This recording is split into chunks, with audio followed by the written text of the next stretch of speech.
Buenas tardes a todos los presentes. Es para Casa Árabe, junto con la Embajada de los Países Bajos en Madrid, un honor invitarles a esta conferencia Siria, lucha geopolítica y catástrofe humanitaria en Oriente Medio. Con nosotros están el embajador de los Países Bajos en Madrid, el señor Kees van Rij, el embajador Marcel Kurpershoek, embajador de los Países Bajos en misión especial para Siria, y John McHugo, escritor experto en Siria y Oriente Medio. En este caso, yo creo que contamos, aparte del embajador que hará una breve exposición, el embajador de los Países Bajos, contamos con dos grandes expertos en la cuestión siria que entiendo permitirán después pasar a un debate importante. Yo quiero destacar simplemente en este momento que John McHugo es el autor de un libro sobre una historia concisa de los árabes, que será previsiblemente traducido al castellano con el apoyo de Casa Árabe a finales del año en curso. Por otro lado, el embajador en misión especial de los Países Bajos para Siria es uno precisamente de los actores europeos en la búsqueda de un consenso político para la solución de la crisis de Siria y en general de la crisis o de la solución de los conflictos que en este momento atenazan al Oriente Medio. Y sin más, paso la palabra al embajador de los Países Bajos en España. Muchas gracias. Muchas gracias, señor director general. Señores y señoras, muy bienvenidos a este evento, este seminario sobre los eventos actuales en Siria. Voy a continuar en inglés para que mis compatriotas y nuestros distinguidos invitados se comprendan mejor. I'm very happy that Casa Árabe and the Netherlands Embassy have partnered up to jointly organize this important seminar in this wonderful location in the center of Madrid. I would like to thank especially Eduardo López Busquets, Director General of the Casa Árabe, and Mrs. Elena González of the Casa Árabe for their hospitality. First of all, I would like to acknowledge the Netherlands Special Envoy to Syria, my fellow ambassador and friend, Marcel Kurpershoek, who has kindly offered to come to Madrid and to share with all of us his insights in the last developments in Syria. I know Marcel as an original and independent diplomat, a writer and scholar. He was also professor at Leiden University in Arab languages and literature, and devotes his work professionally. A large part of his work has been devoted to the Middle East. I'm also very pleased that the distinguished author and specialist on Syria, Dr. John McHugo, has accepted the invitation to speak here tonight, and he's the author of a book. We see it here in various volumes, and he will certainly explain more of what he has been writing about. From our point of view, European cooperation and integration is central to the foreign policy of the Netherlands and is a guiding line of activities here of the Dutch embassy in Spain. And we work closely together in many areas with the Spanish government in order to be able to make a better analysis and work closer together as European partners in order to strengthen also the European policies. And we all know that the upheaval, social unrests and armed conflicts in the Middle East and on the southern shore of the Mediterranean are of greatest concern to the European Union. And Spain, as a large and important Mediterranean country, has a leading role in mediation efforts and otherwise to bring conflict parties together. And both Spain and the Netherlands play an important role in the Syrian conflict and have service personnel training stationed in the region. This is yet another area where Spain and the Netherlands are partners. One of the main priorities of our embassy is to organize activities and events that highlight these joint interests and common purposes between our two countries, and thus move forward things in European Union context. This seminar, co-sponsored by our embassy together with the Casa Árabe, must be seen also in this light. I would like to hand over the floor now to our distinguished speakers. Thank you very much. Señoras y señoras, es un gran placer estar aquí en Casa Árabe. Spain is unique in Europe because your history includes one of the most magnificent chapters of Islamic civilization. And in these dark times in the Middle East and the Arab world, it's important to reflect on that and consider it a source of inspiration, and I certainly do. Especially when we talk about this country, Syria, and I remember that not too long ago things looked actually relatively upbeat. Turkey and Syria were opening to each other, and in the border region the potential for tourism was huge. There are many antique monuments on both sides of the Turkish and the Syrian border that are very attractive. And Bashar Assad, he was the guest of Erdogan at his resort near Izmir. Alas, the tourists that came and the Levant that came made a mockery of these dreams. Because as I speak, the border between Syria and Iraq, that is wrongly attributed to the British and French diplomats Sykes and Picot. What is true? That they are? It's done later. Yes, that's what I mean, exactly. So we agree on that. For all practical purposes, this border does not exist anymore. And when I was there in 2007, I saw American military at the Yarubia border gate. And now at the same place, almost, we have ISIS, ISIL, IS, Daesh, many names for the same animal. On the other side in Syria, it is simple, Assad. One name that evokes very different feelings. For some, he's utter evil, and for others, he's the last rampart against even worse. In Syria, I think the problems of the Middle East have reached a toxic high.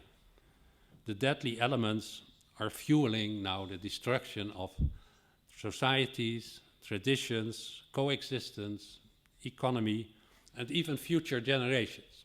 You know, millions of children do not go to school anymore. And other children are trained as jihadis by ISIS. The genie of sectarian hatred is out of the bottle. Assad, the worst despot, pretends to defend secularism and to fight terrorists. In ISIS territory, crucifixion has made a comeback in the name of Sunni Islam. Beheadings and stoning of women are almost routine. The crisis in Syria and Iraq feed off each other. And as the Lebanese journalist Hisham Melhem said, the polarizations in Syria and Iraq are so deep that it is difficult to see how these once important countries can be restored as unitary states. Also, the Middle East sucks in more and more of the rest of the world. So let's consider what I mean by that. The neighboring countries with millions of refugees. Second, those with almost no Syrian refugees, Iran and Saudi Arabia, that see the scene in Syria and Iraq as ideological and geopolitical struggle. These are mostly perceptions, but as you know, perceptions can be more dangerous than reality. And inside this cauldron, there is another fire burning. And this is that Sunni majority countries that regard the Muslim brothers as the greatest danger, and other Sunni majority countries that take the opposite view. So in this category, we have Egypt, Turkey, Qatar, Saudi Arabia, and others. In some countries, minorities are oppressed by the ruling class. The opposite, minorities suppressing majorities, happened in Syria. and before also in Iraq. So the excuse was the secular ideology of the Ba'ath Party. Turkey has its own complex situation. The elections are democratic, but Erdogan and his Islamist party carry memories from prison and a history of military intervention in politics. So this brings a natural solidarity with Morsi, an elected president ousted by the military. And it also brings a natural solidarity by the Turkish government with the uprising in Syria, mostly by the Sunni majority against a secular dictator. And the brutal response by Assad makes for a self-fulfilling prophecy. If anyone opposing you is treated like an Islamic terrorist, then you make Islam the banner. The strongest regional powers are now in this conflict Turkey and Iran. And before, no one would say that, because you had the Ba'ath parties in Syria and Iraq, and they were in competition with Egypt for being the champion of Arab nationalism. And now practically nothing is left of Arab nationalism, even less of pan-Arabism. The key words for Arab nationalists were Israel and the Palestinian cause. Now the former regional masters, Turkey and Iran, are calling the shots again. One used to be the Ottoman Sunni Caliphate, and the other was its Shia competitor. With a difference now, in my view. Iran made Hezbollah its proxy force in Lebanon and supported Assad in his murderous actions. And Turkey reacted when hundreds of thousands, more than 1 million, escaped to Turkey from Assad's attacks on the civilian population. So, if we talk about the end of history or about that geopolitics is something of the 19th century, when you see what's happening now, I think those ideas are themselves of the past. At present, Egypt is the only Arab country that could be a leader. It has a very professional diplomatic service, but economically and politically it's absorbed by its own internal problems, and its once vibrant life, intellectually, the press and the arts, they are in decay. And Saudi Arabia is too far outside the Arab cultural mainstream. Egypt could play a vital role, I think, especially in reconstructing a modern, tolerant Sunni Islam. For 1,000 years, the Azhar University has been the traditional center of Sunni learning. And that could be effective remedy against the rise of Salafism, jihadism, and Islamic radicalism. But they would have to go back 100 years and pick up the threads where thinkers like Muhammad Abduh and Taha Hussein left it, who introduced a liberal tradition in modern Islam. But, this would all be for the longer term. And most people in the Middle East now, they seem to have only one concern, is how to survive for another day to the next. So beyond the region, beyond Turkey and Iran, there are the greater powers. Russia, China, United States, the European Union, which is mostly a soft power, great power. For them, what happens in the Middle East is part of a much broader picture. But that has not helped either so far. So that's about geopolitics of the title of this conference. But the question is, of course, if the horrific human suffering should not come in the first place as a subject. Just in Syria, we have now more than 200,000 people killed, mostly through Assad regime actions, we should not forget. These are detailed. And 85,000 confirmed in prison, an estimated 200,000 enforced disappearances. Half the population of 20 million plus has been displaced. Millions of refugees, collapse of infrastructure. So just to reconstruct this country will cost far more than $100 billion.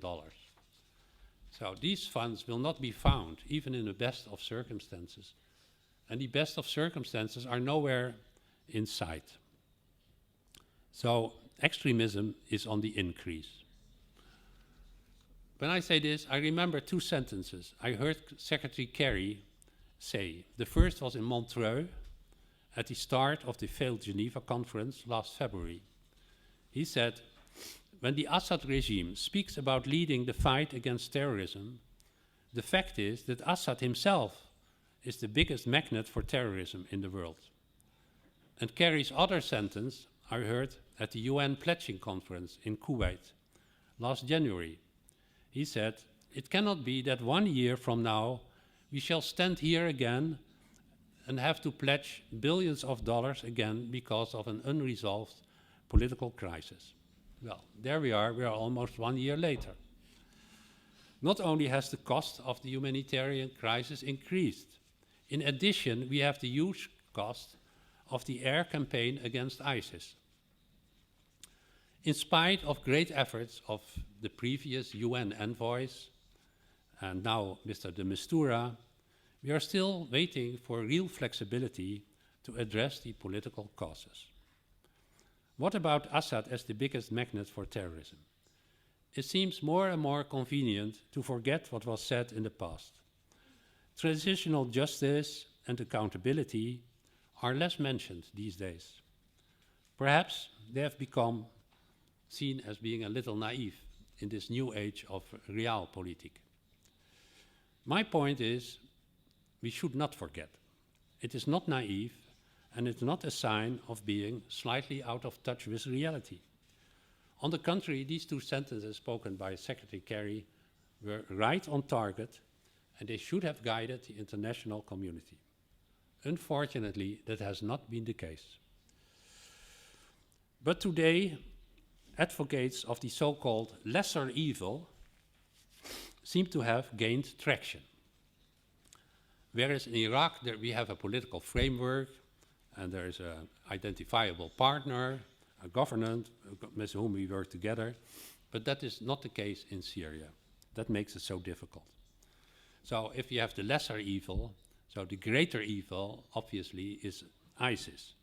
And it's hard to argue with that, because no one of sound mind, would prefer ISIS Caliph Abu Bakr al-Baghdadi to lead the prayers at the Umayyad Mosque with the head of Assad on a stake behind him.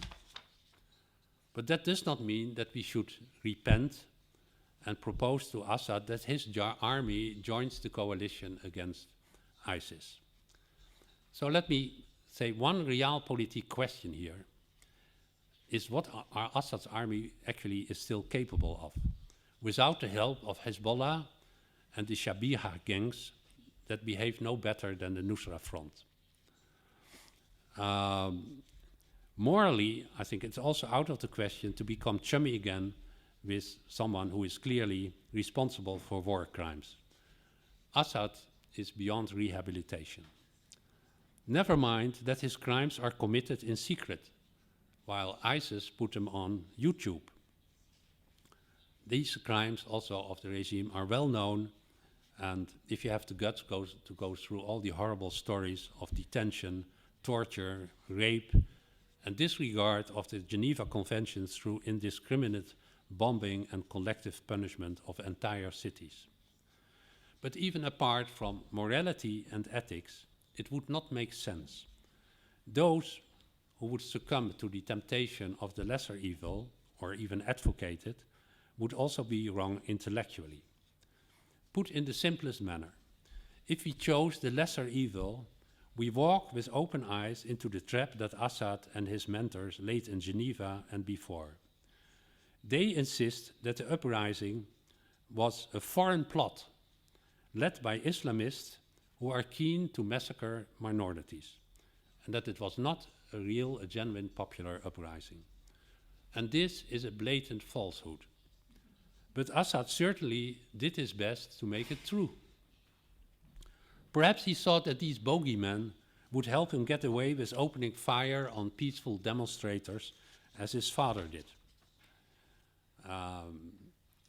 There was another uprising in the early 1980s in Hama and Aleppo and Homs, And you can see, if you read the prison memoirs of someone like Yassin al-Hajj Saleh, that the Muslim brothers in prison were treated much worse than other prisoners like he himself, a leftist, or even Iraqi Ba'athist. The fact is that members of the Alawi minority and other minorities were the only ones trusted for the security services. Political mobilization of the Sunni majority was seen as the greatest threat. But of course, Sunni businessmen were welcome as partners, but not in real power. So the easiest way and the surest way for the Assad regime to find understanding in the West was to brand any Sunni political mobilization as a terrorist plot. So the question is, may this still work thanks to ISIS? Clearly, the Assad regime is betting on that. Counter-terrorism can be a tool, but it's not a strategy to stabilize Syria. This will not happen without an agreed process for Bashar al-Assad to step down. The alternative is continued destruction and further rise of extremist factions.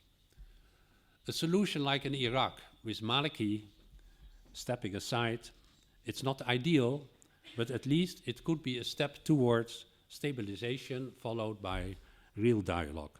And this will be a long and difficult process, we all know.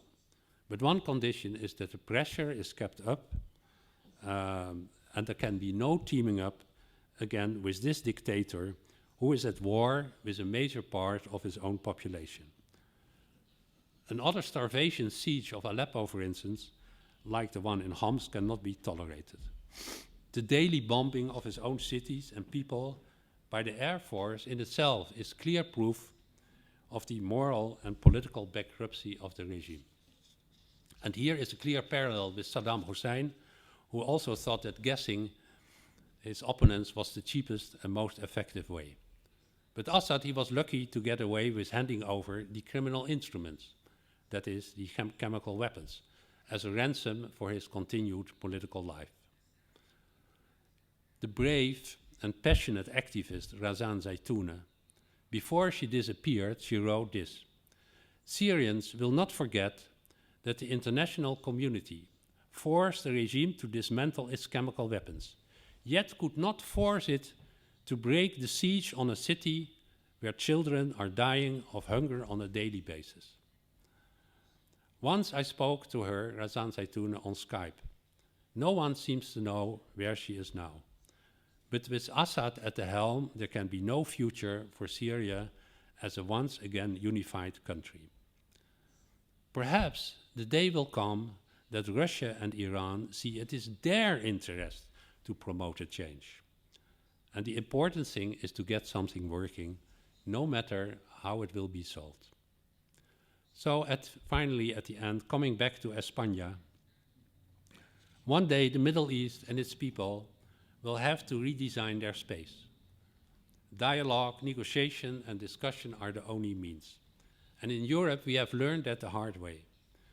Spain has initiated the Cordoba dialogue, and I can think of no country that is better placed by dint of its history and experience to lead such a dialogue by example. Thank you.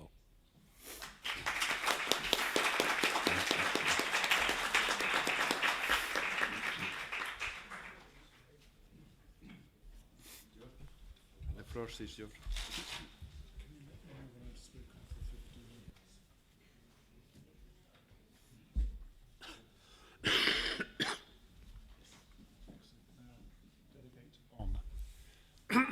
Can you hear me? Excellent, thank you. Well, first of all, I'd very much like to thank the Dutch Embassy in Madrid and the Casa Árabe for inviting me here tonight. It is a great honour, and I am quite overwhelmed by how many people have come to listen to us tonight. And I am so delighted about this because Syria is very, very important. I think in Spain you probably know a little bit about Syria from your own history, because of course it was the Syrian dynasty of the Umayyads who really who founded Islamic Spain, and for a while there was an Umayyad caliph here in Spain. That, of course, is hundreds, over 1,000 years ago now, but nevertheless it is a link between the two countries. But the problem is, speaking as someone who comes from London, from the English-speaking world, Syria is a faraway country that few people know much about, and very few people have made an effort to understand it. At the time of the chemical weapons attack, we had a debate in our parliament because the Prime Minister and the Deputy Prime Minister, the two parties in coalition, wanted to have the freedom of manoeuvre to use armed force for what international lawyers call humanitarian intervention. Parliament rejected it. I'm not saying they are right or wrong, that's not what I want to talk about.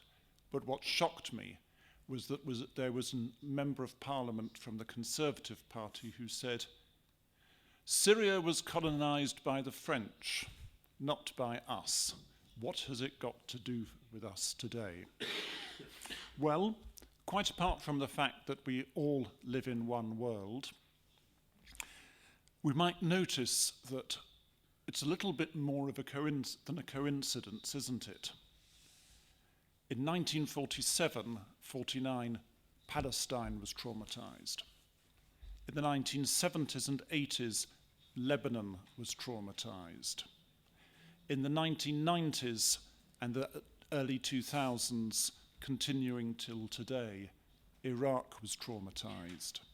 And finally, Syria joined the club. Why is all of this? Why has it happened? You cannot separate these things, these events. They are all linked. They tell us something about the area, and most of all, they tell us something about historical processes at work in the 20th century.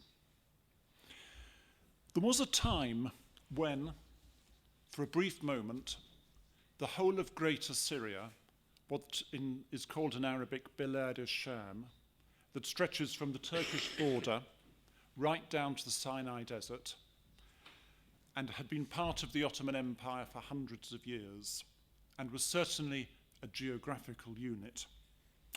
It looked for a little bit, for a very brief period, as though it might be able to become independent. And at the end of the First World War, there was an attempt to set up an Arab government in Damascus under the leadership of Prince Faisal, briefly who became King Faisal.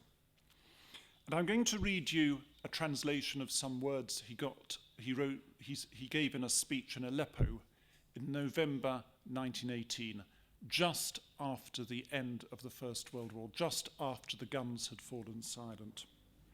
And here was an Arab prince coming into a city.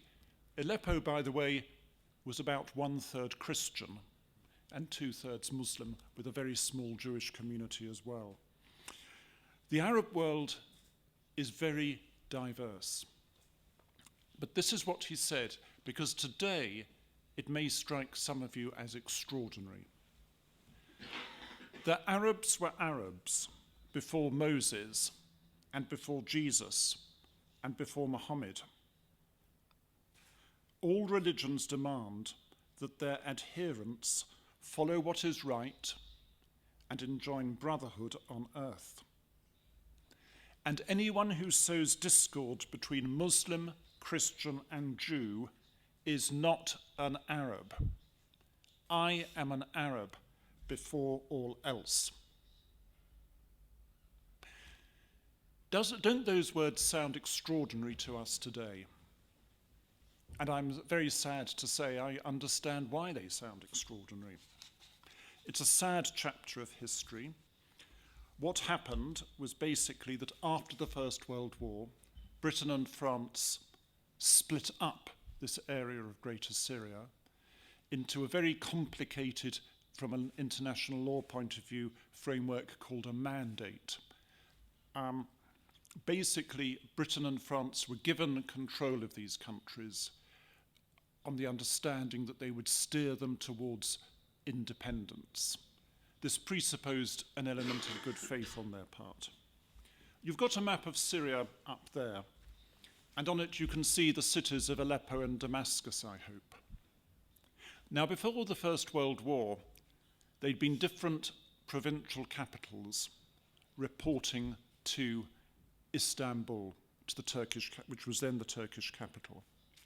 The province of Aleppo stretched up way into what is now southern Turkey. And Aleppo, which was a great trading city, was linked by a brand new modern railway, known better as the Berlin-Baghdad Railway, to Mosul in the east, another great trading city.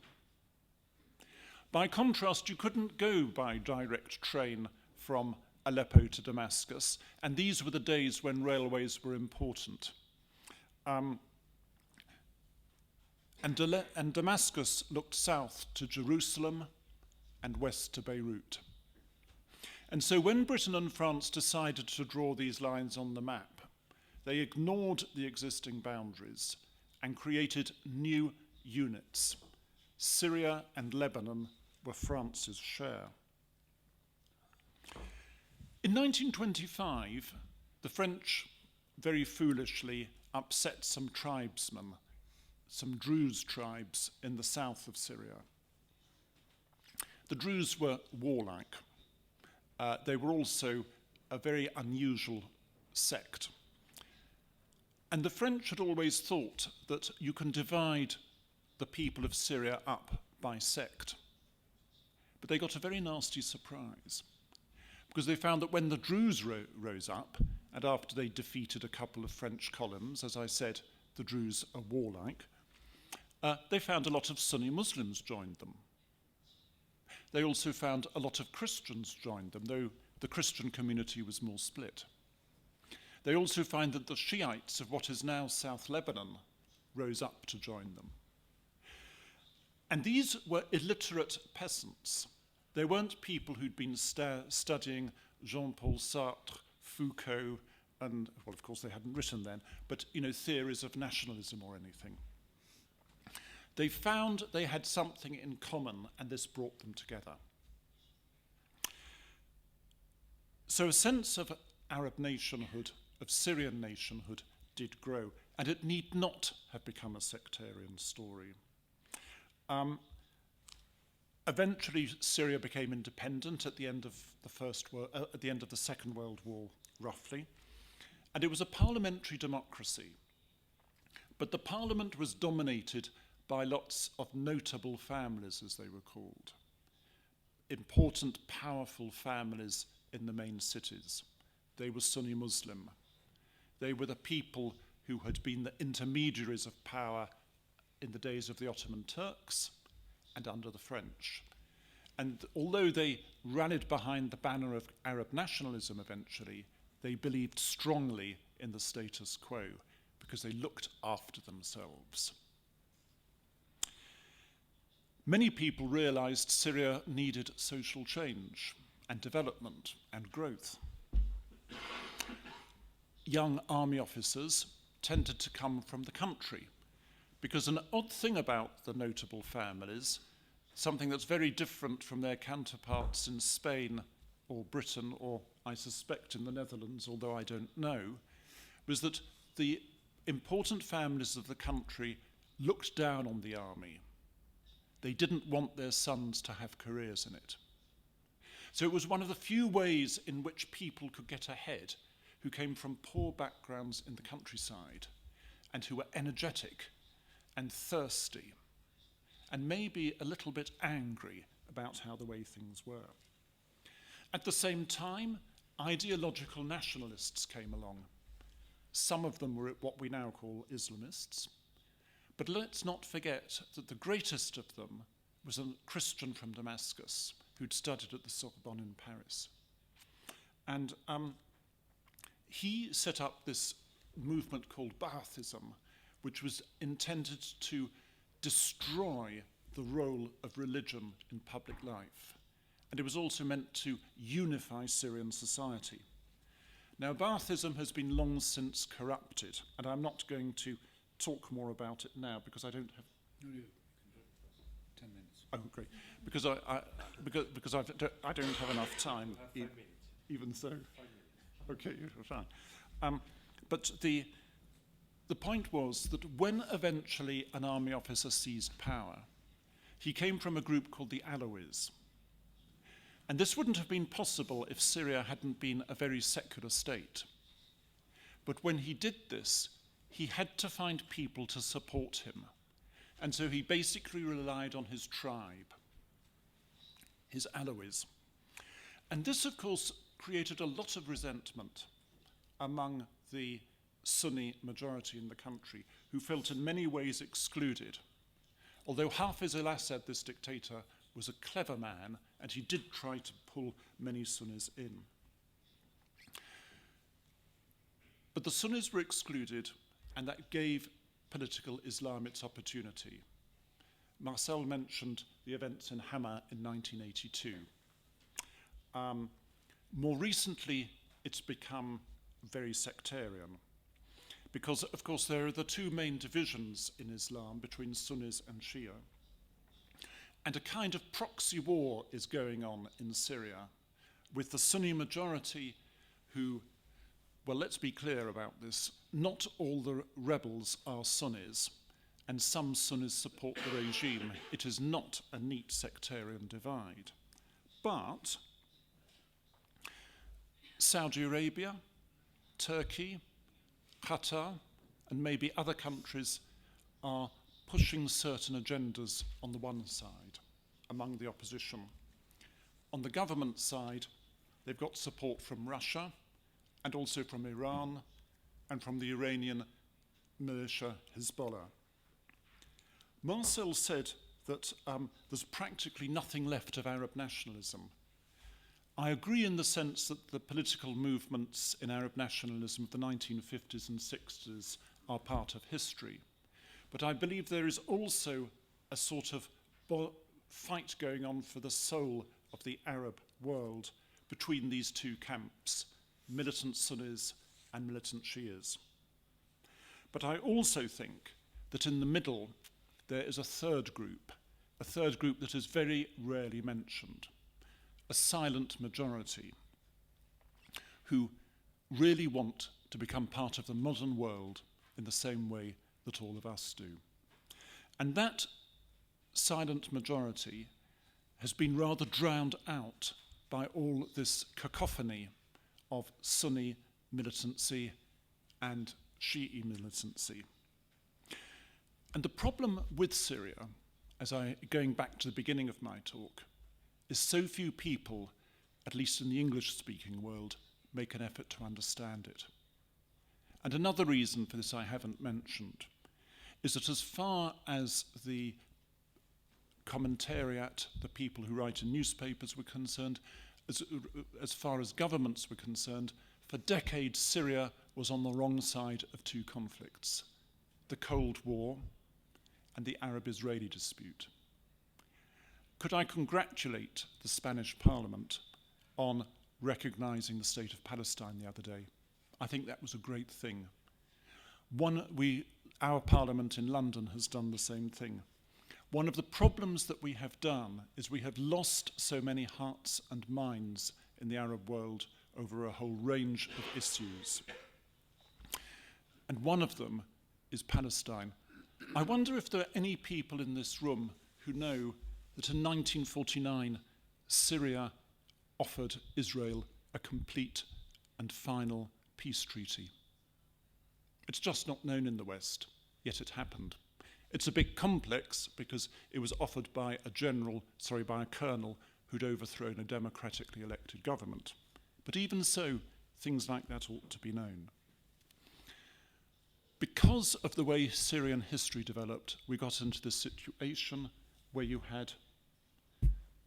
we got into the situation where we had an elite kept in power by playing on the rights of minorities. And unfortunately, this government was extremely repressive. I agree with everything Marcel said about it. and also extremely corrupt.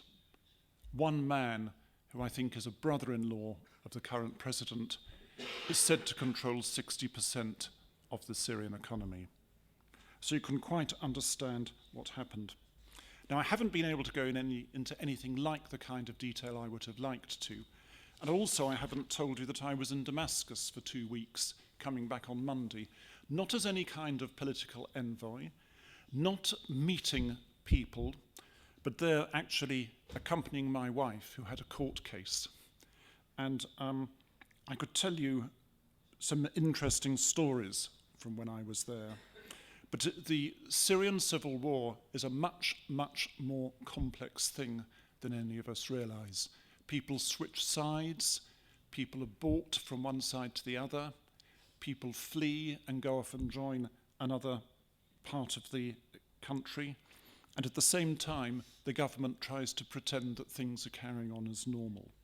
The court I went to was functioning perfectly normally, although of course there is a little bit of an element of corruption in the judiciary. It won't surprise you. But I think I've probably talked enough, and maybe we can go into some of these points in more detail during discussion.